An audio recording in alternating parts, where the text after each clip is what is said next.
But Canadian press always, whenever I pitch, I'm doing something and I would like them to write a story, they say, well, what's the angle?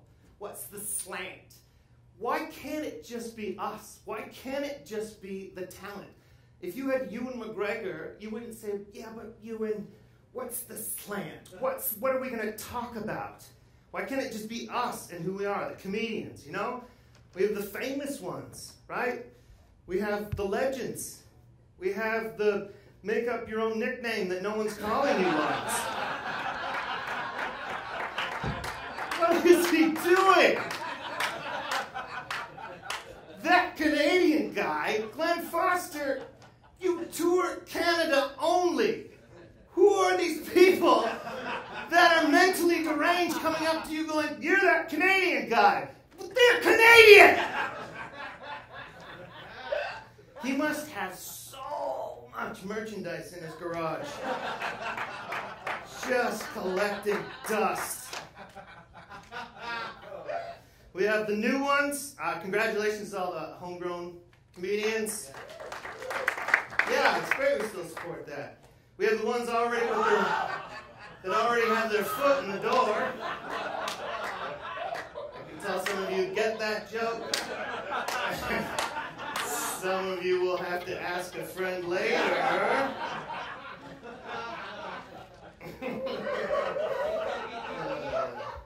We have the pioneers.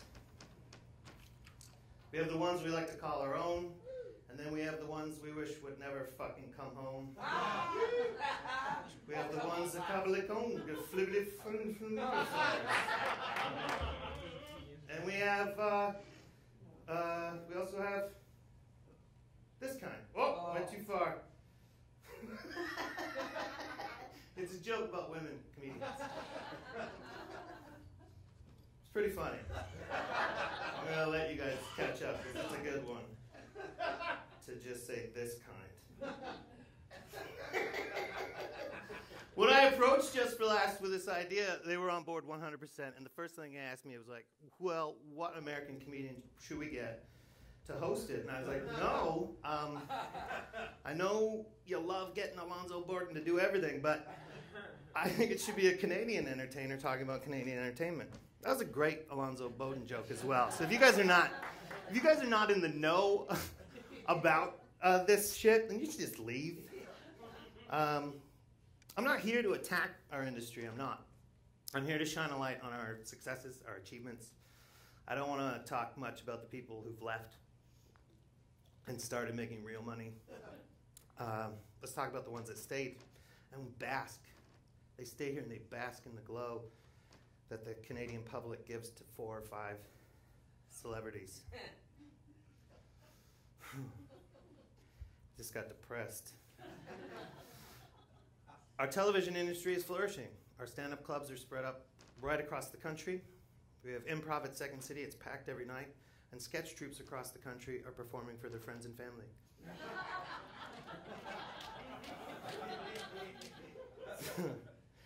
So many Canadian comedians are here this week, all thanks to the Comedy Network. Thanks to the Comedy Network for their show titled All Access, when we release it 1.5 years from now. That's so insane, right? Let's keep comedy for 1.5 years. Now, what's happened in 1.5 years? Not much. Oh yeah, that whole fucking Trump thing. That's going to be a whole special of comics going, I don't think he'll win, but... Comedy on TV is actually flourishing on one network in this country. That's the CBC. And yeah, little inside baseball, but it's fucking funny. It's flourishing on the CBC. We got to give credit where credit is due. The CBC is working hard and turning out programming. New shows all the time, and for some reason not letting shitty old ones die. That's their motto. We got the Rick Mercer Report, or as I like to call it, whoa, I'm doing stuff. By the way, that's my favorite joke, and I knew you wouldn't like it, but that's my favorite joke, so it's done for me. We have 22 minutes. I've watched it. I think they can get it down to 11. It's in its 24th season, which is amazing that all the 60-year-olds that loved it in its infancy are still enjoying it in their 80s. Mark Critch, national treasure. There he is. He's here. You're hosting the Homegrown, aren't you? Yes, you are. Mark is one of, he's a beloved. What? Impersonator. Here's some of his impersonations. He does John Denver and Robert De Niro and that guy. You can laugh because just as he's sitting there. It's still funny just because he's sitting there. He laughed. He did a fake laugh, but he laughed.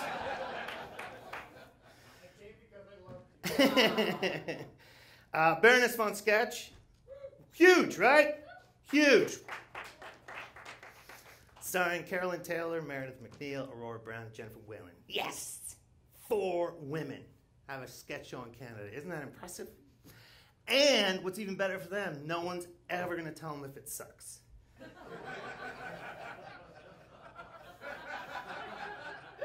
It's a suicide mission, right? Not in this fucking climate. I am a white male. I'm not fucking touching this one. Not touching this one. These 2 shows are great, and nothing is unfunny about them in any way.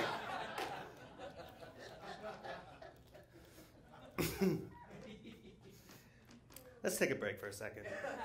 Get political. A lot of people are upset at Ivanka Trump getting things just because of who her dad is. Yeah. Anyway, back to the slideshow. Of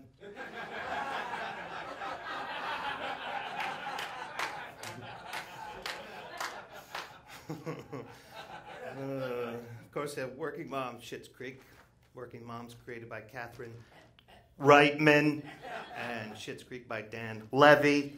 Go to Dan Levy's IMDb page. He has 4 acting credits, and he has his own fucking show. 4 acting credits, 2 of them he played himself. And can you believe it? CBC has even more comedy programming. Like, all jokes aside, I want to take a second and thank them for producing so much Canadian content. Whether you like it or not, they are fucking doing it. They also have Still Standing with Johnny Harris. This stand-up comedy TV show is gaining so much momentum that Johnny's actually considering trying stand-up.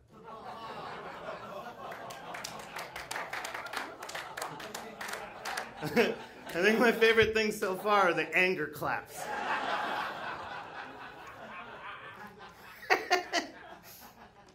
I love this show. The premise is, go to a small town, right?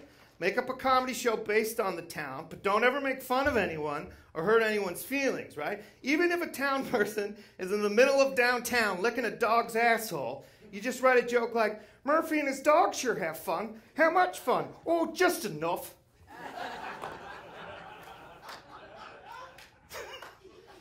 Let me see, is there any more comedies on CBC we're talking about?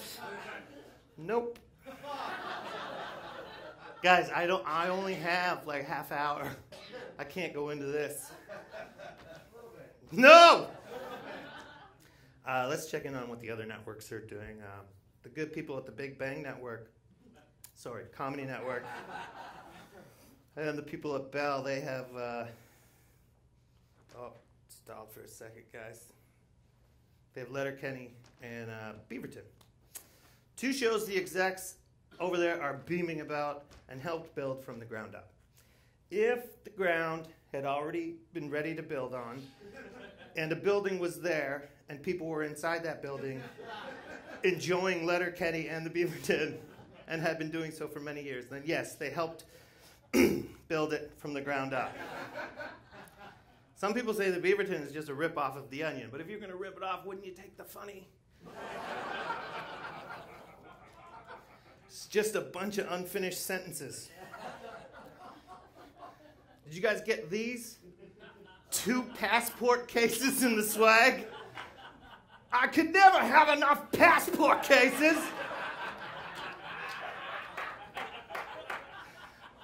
This just says the wrong people are in charge of comedy. No one uses a fucking passport case. And then here's the joke from the Beaverton. Every visitor gets one free shirtless photo of Justin Trudeau. I looked inside to see if the punchline was... That's funny shit. I don't care what anyone says. Just move on, Mark. Oh, and they love this fucking asshole and his racist puppets, too. So they got that going on. And that's it. That's all they got. The Comedy Network. Must be kind of embarrassing after all those CBC shows I listed to then have 2 shows. Letterkenny's technically on Crave. 1 show. This is their ad. All Americans, claiming Sam B's theirs. CTV had spun out a sitcom that was being watched in Canada, but unfortunately, so were 2 women who rented one of the stars' apartments.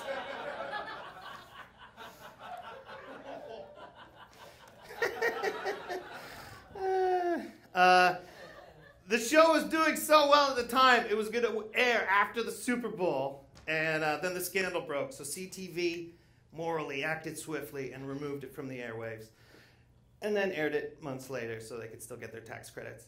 But one thing we all learned was Canadian networks can make a sitcom and people will watch it, and so they never did it again. But you got to keep pitching ideas. There's the spun out slide. Got to keep pitching ideas. There's a TV exec. We can continue making television by Canadian talent.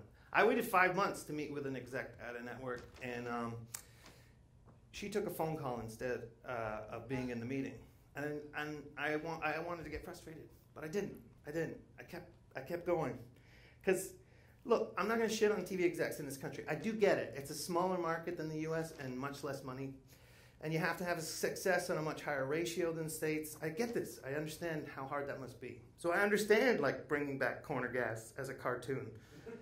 God help the animators drawing all that overacting. Or bringing back Anne of Green Gables for the 400th time. I won a bet with a friend, the over-under, on how soon into the new Anne she would deal with her period. Episode 5. Episode 5. This is what it's like pitching. So you're prepared if you've never pitched before. This is what it's like pitching in this country.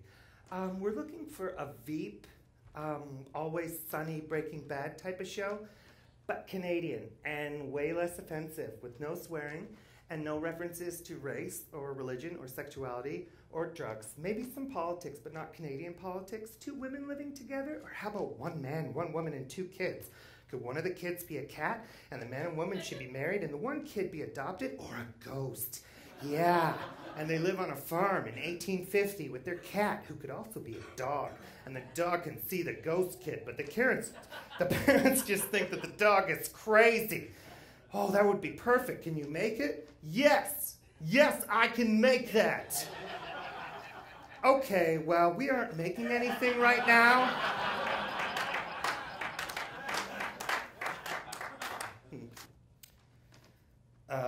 Performing live in Canada is a truly great experience. The vast spaces between towns can truly take its toll on a young performer. My first venture out west was a 7-week run.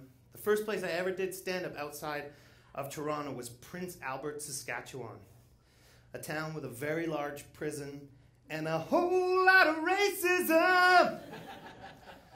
But that's the true beauty of this country, not the racism. The expense. If a young comic has the opportunity and one of the waitresses at Yuck Yucks books you a tour,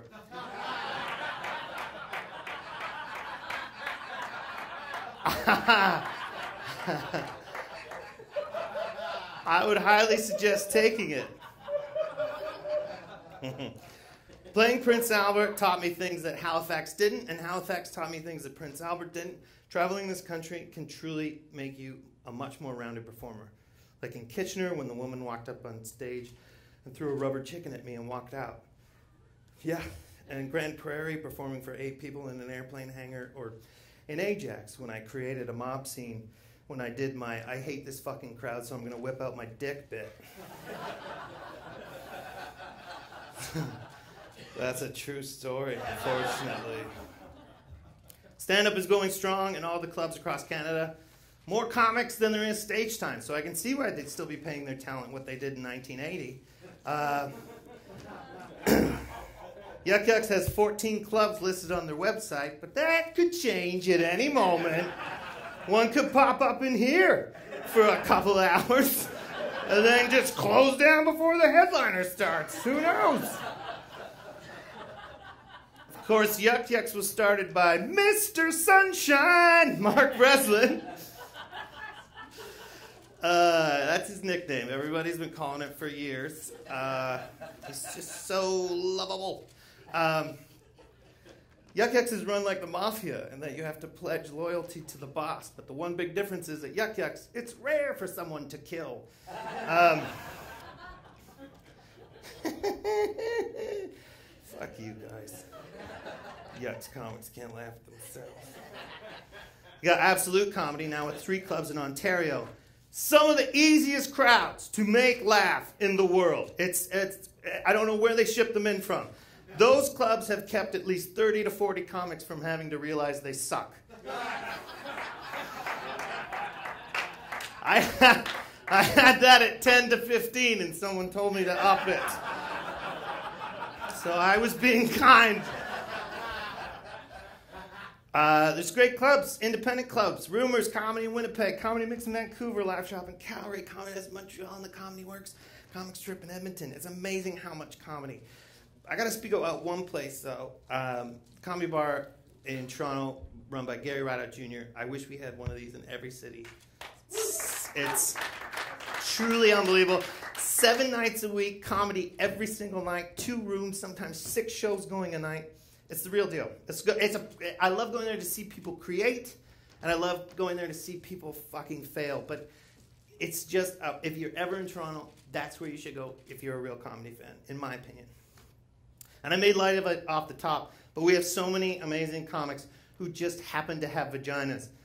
So this is my plea to every journalist out there. Just stop asking it. Stop shining a light on a dead issue.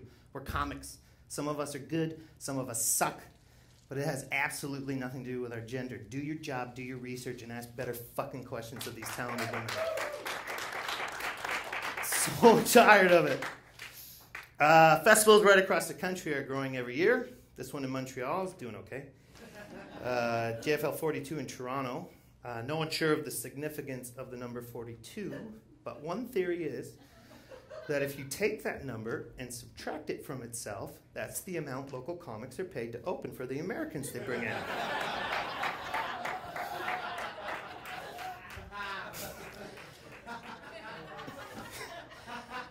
There is the Winnipeg Festival and the Halifax Festival.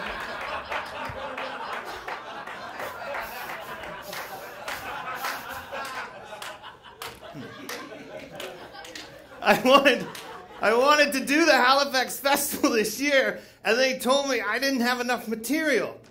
That's what they told me. Anyway, back to this half-hour speech I've written because I'm a fucking professional and do the job required of me for the past 17 years. Here's the current cast of Second City. They do 7 shows a week and a free improv show afterwards every night. That is some hardworking folks. There's... what's his name? And it's Lisa or something. I don't know. You'll see him in a Canadian Tire commercial or something soon. XM Radio, of course, has its huge contest every year. I believe the first year was like you won nothing. You won a middle spot at Yuck Yucks Vaughan. Yuck Yucks Vaughan, where the mic's been broken since it opened.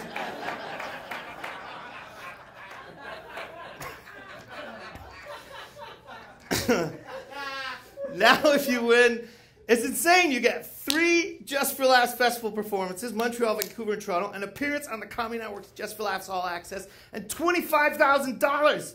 There are some comics that have been doing this for 20 years and still suck. I know, you thought I was going to loop it around. Nope. Just a comment at the end.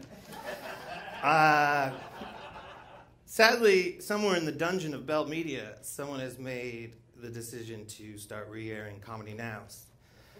Of course, the pride and joy of no one. Yeah, doesn't it hurt just to see it? It's so edgy. Spray paint. Getting a phone call or message that someone's watching your Comedy Now. It's like that phone call at 2 a.m. in the middle of the night. You just wish you were dead. Comedy Now was Canada's version of nothing. Sandra Fair loved light. She produced it. She loved light. She loved it if it was pastel and glowing and giant pillars filled with light and then more light. She had light shipped in from down south. She gave a fucking handy to the sun on the night of filming just so it would shine more light onto the stage. I truly loved and I hated these things. I was happy my country was supporting the thing I loved. But at some point you have to say, yeah, Lenny loves the rabbits, but maybe we should stop him before he kills them. The problem was most of us were not even ready. That's the problem with those. They made 198 Comedy Nows. Please name me 198 Canadian comedians that deserve a half-hour fucking special. We just churned them out, and now we don't even make them. Whew. Wish there was a joke at the end of that. We love our comedy and our comedians so much. So what's the best way we could celebrate them? With a dumpster fire!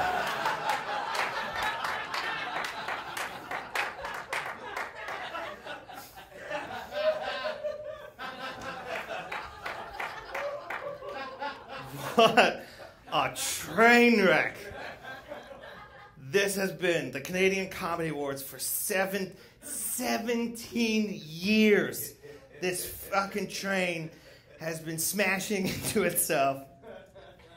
We all know we use this little malignant shit show to help us get our U.S. papers. That's the only reason. And anytime I find it in my bio, I get it removed. That's a true story. If someone puts it in my bio, I take it out. Because here's a little tip on how to spend your entertainment dollar wisely. If someone is boasting about being a multiple Canadian Comedy Award winner, don't go see them. They fucking suck. Full stop. I can feel all the comics in the room. Is that in my bio? Is that in my bio?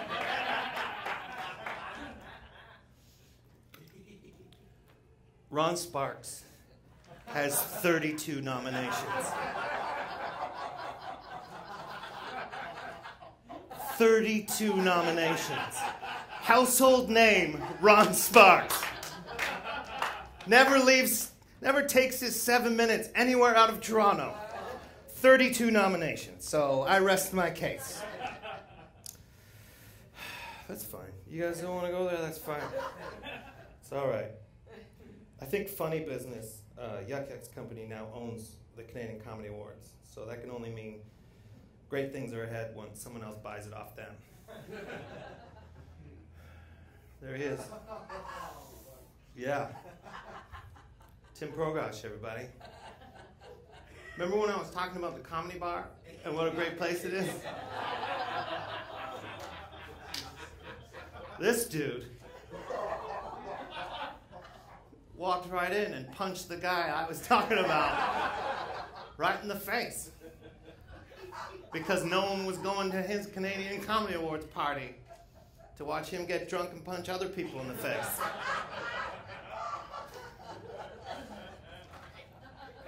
By the way, if you take a picture of Tim Progosh, he always has 2 drinks in his hand.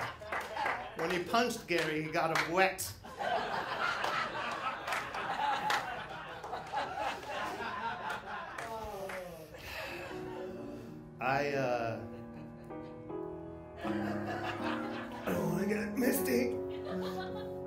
I love this country. I love this land and the people. It can be a hard struggle to make ends meet for some in this business, but I do think our system, which supplies longer sets and more stage time, leads to quality stand-ups.